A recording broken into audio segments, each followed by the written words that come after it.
Google Maps qui va vous permettre de signaler où est-ce que vous avez fait votre stage.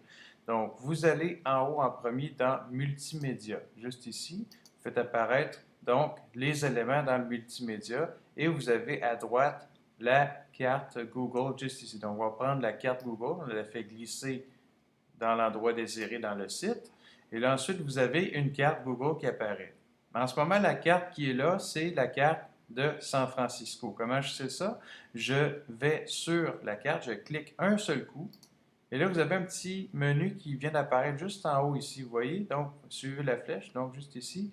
Vous avez l'adresse San Francisco, Californie.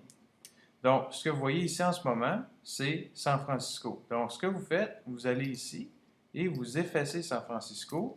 Et par exemple, je vais écrire Montréal, Canada.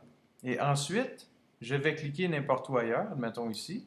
Là, vous allez voir qu'il y a eu un changement en bas. Donc, maintenant, c'est Montréal qui est apparu automatiquement.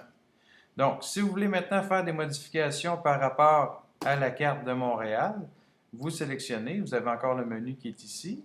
Donc, vous avez le choix de changer la largeur de la carte qui est en ce moment affichée. Donc, en ce moment, c'est moyen. Par exemple, moi, je voudrais que ce soit large.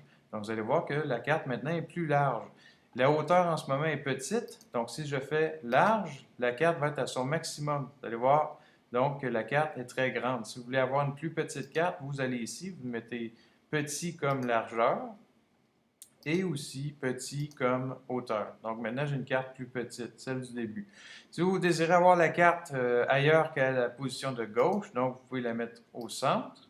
Donc maintenant, vous la voyez au centre.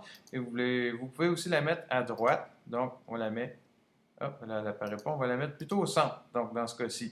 Vous avez un marqueur. Le marqueur, donc c'est ici le petit trait orange qui apparaît ici, le bouton orange. Donc, si vous ne voulez pas l'avoir, mais moi, je vous conseille de le laisser là. Si on clique ici, ne plus afficher le marqueur, donc il va disparaître. On ne sait plus exactement c'est où. Donc, vous êtes mieux de le laisser afficher sur la carte. Vous avez à droite ensuite le zoom. Donc, en ce moment, le zoom est à 15, c'est-à-dire à quelle grosseur vous voyez la carte. Donc, si par exemple, on fait un zoom qui est un petit peu plus éloigné, mettons à 5, vous allez voir que maintenant, on est beaucoup plus loin sur la carte, donc on voit un peu le Canada et aussi les États-Unis avec les États américains. Donc, si on veut l'avoir un petit peu plus proche, on va mettre 17. Donc, vous allez voir qu'on est collé sur Montréal, la place la plus proche possible des rues. Donc, on va mettre un compromis, on va mettre ça à 12, par exemple.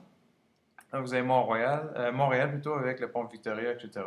Donc, à droite, vous avez les fonctions avancées pour la carte de Google Maps. Donc, vous avez ici des éléments que vous pouvez modifier, dont celui qui est intéressant ici, permettre vue satellite hybride. Si vous cliquez là-dessus, ce que ça va faire, regardez bien la carte, je clique sur oui, et il va apparaître en haut, donc, plan satellite mix. Donc, ce que ça fait, c'est que si je clique satellite, je vais avoir la photo qui est plutôt satellite. Je vais avoir le plan. Donc, ça, vous pouvez laisser ça pour oui, pour que les personnes qui vont sur votre site vont avoir le choix, justement, d'avoir plan satellite mix, parce que si vous enlevez ça, bien là, vous avez seulement le plan ordinaire qui est disponible pour les gens qui vont sur votre site. Donc, ça, c'est pour l'ajout d'une carte de Google Maps pour votre site web.